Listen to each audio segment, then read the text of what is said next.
Hey YouTube, this is my Troy-Bilt Storm 2840.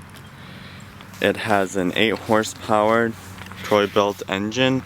It's an overhead valve, 277 cc's. Last time I converted that, it was roughly 8 horsepower. It's a Chinese built engine, sadly. It's not a Briggs & Stratton or a Tecumseh anymore. It has 6 forward speeds and 2 reverse. And it does have the joystick function to control the chute here. So just pulling up on it makes the chute go up so you can throw the snow farther. And then it's activated by this switch right here. And you can turn it and then up and down. I thought it was a little bit cheaply made at first, but it does its purpose and it's okay for snow, and if you're going through heavy snow it seems to hold up okay. You do have 2 extra shear pins right here, which is nice just in case one breaks if you hit something like a log or a rock or newspaper or something and it breaks the shear pins. And if you don't know what the shear pins are, they're right here.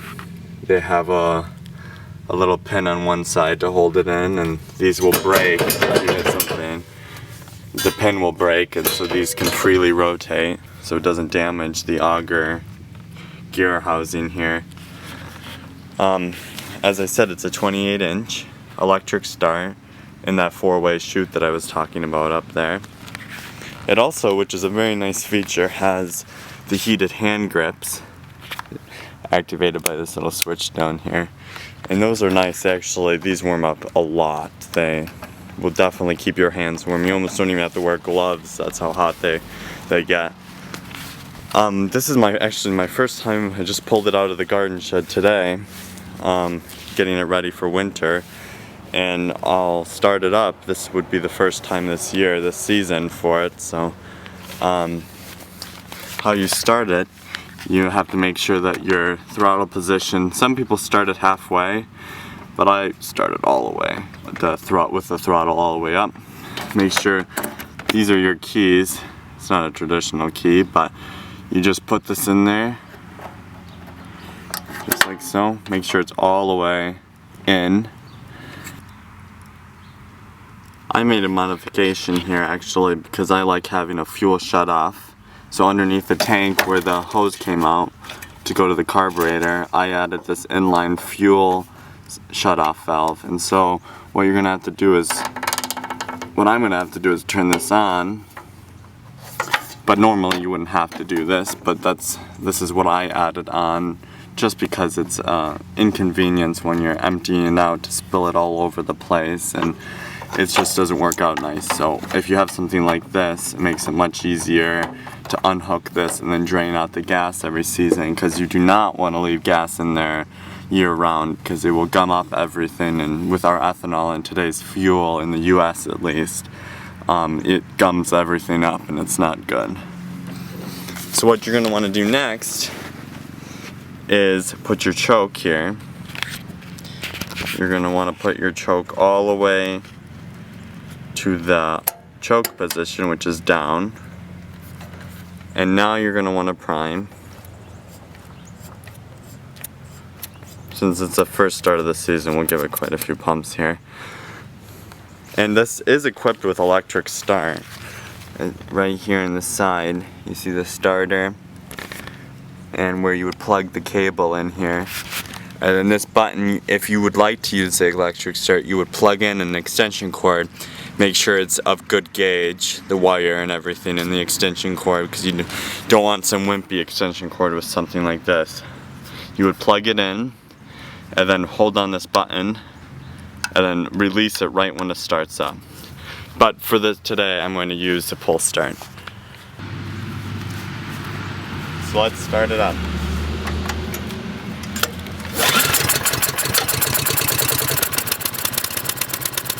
First call.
just like that. That's all you need to do, just pull this key out. You don't have to pull it out all the way, just click it out one time. As you could probably see, when I had the machine on, the light goes on, which is a nice feature if you're getting home from work and it's dark out, you need to clear out the driveway, you can see and be seen by other cars so you don't get hit. That is only activated when the machine is running. It doesn't have a battery or anything, it runs off the engine. What I like a lot about this snowblower is the tires are very grippy. You don't need chains on it or anything like that, and so it saves your driveway from the nicks and stuff that it puts in. But overall, this is a very good machine, very powerful. Last year I had snow almost over the top of it and it just plows right through it, so I would definitely recommend this machine. So, like this video, subscribe. If you have any questions about this machine, you leave it in the comments and I can answer it. Any questions on the engine or specifications on it that I did not mention in this video, just let me know. Thanks.